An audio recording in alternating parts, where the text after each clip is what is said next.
దంతాలపల్లి ప్రజలందరికీ నా హృదయపూర్వక ధన్యవాదాలు. నన్ను సర్పంచ్ అభ్యర్థిగా గెలిపించినందుకు కాంగ్రెస్ పార్టీ కార్యకర్తలకు మరియు అక్క చెల్లెలకు అందరికీ నా ధన్యవాదాలు. అదేవిధంగా నన్ను కాంగ్రెస్ టికెట్ ఇచ్చి బలపరిచిన డాక్టర్ రామచంద్ర నాయక్ గారికి కూడా నా హృదయపూర్వక ధన్యవాదములు.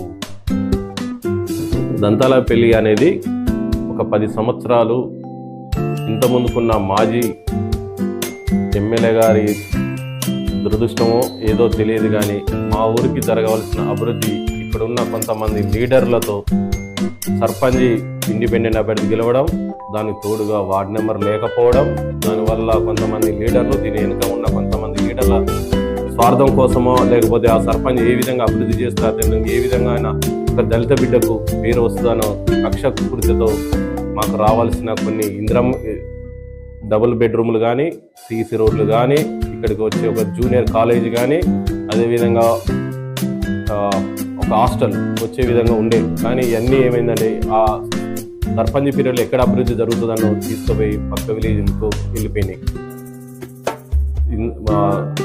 2K డబుల్ బెడ్రూమ్లు, సీసీ రోడ్లు, కొన్ని లైటింగ్ కూడా మా దగ్గర ఏమి నోచకుండా పక్కకి వెళ్ళిపోయినాయి. అదే కక్షపూరితంగా మా దళితులు ఉన్న బొడ్డాడ క్రాస్ రోడ్డు కాడ ఉన్న కొన్ని ఇల్లులను కూడా మాజీ ఎమ్మెల్యే మాజీ మంత్రి గారు టిఎస్ రెడ్డి నాయక్ ప్రోత్సాహంతో కొంతమంది లీడర్లతో వాటిని కూడా కూలగొట్టడం జరిగింది. వాటిని మళ్ళీ సహకారంతో మా ఎమ్మెల్యే గారితో దాన్ని మళ్ళీ పునరుద్ధరిస్తామని మాటిస్తున్నాం. అదేవిధంగా మళ్ళీ జనవరి లోపల ఒక 35 లక్షల నుంచి మరియు 15 లక్షలు మొత్తం కలిపి ఒక 50 లక్షల రోడ్లు, సీసీ రోడ్లు జనవరి ఫిబ్రవరి నెలలో 100% కంప్లీట్ చేస్తాం. అదేవిధంగా నెక్స్ట్ విడత జరగబోయే ఇందిరా మిల్లులో అత్యధికంగా మా మండలంలో అత్యధికంగా మా విలేజ్కి వచ్చే విధంగా ఎమ్మెల్యే గారి సహకారంతో మొన్న జరిగిన సర్పంచ్ అభ్యర్థి ఎలక్షన్ ప్రచారంలో మా ఎమ్మెల్యే గారు 150 ఇండ్లు ఓన్లీ దంతాలపల్లికి ఇస్తానని మాట ఇచ్చాడు. అదేవిధంగా అత్యధికంగా సీసీ రోడ్లు కూడా మేము సార్ను కొట్లాడి సరే బతిలాడో సార్ కాలు మోక్యో మా దంతాలపల్లి వెనుకబడ్డ ప్రాంతాలు చాలా ఉన్నాయి సార్. ఉదాహరణకు వెనుక ఉన్న బుడుగ జంగాల కాలనీ కానీ, ఎస్సీ కాలనీ కానీ, అదేవిధంగా ఉన్న బీసీ కాలనీ కూడా చాలా వరకు వెనుకబడిన ప్రాంతాలే అవి. ఎందుకంటే ఏదో ఒక ప్రాంతాల లెక్క ఉన్నాయి. వాటికి 100% సీసీ రోడ్లు కంప్లీట్ చేస్తాం.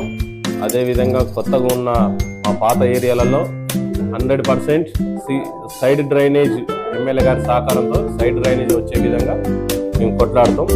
మరి ఉదాహరణంగా మళ్ళీ ఏంటంటే ఒకటే మాట చెప్తున్నా, ఎలక్షన్స్ అయిపోయినాయి, పార్టీతో సంబంధం లేదు, ఒకటే బాట, ఒకటే మాట, ఒకటే అభివృద్ధిగా మన అందరం సహకారంతో మీరిచ్చే సలహాలు ఇవ్వండి, నేను తీసుకుంటా, వాటితోనే అభివృద్ధి చేద్దాం.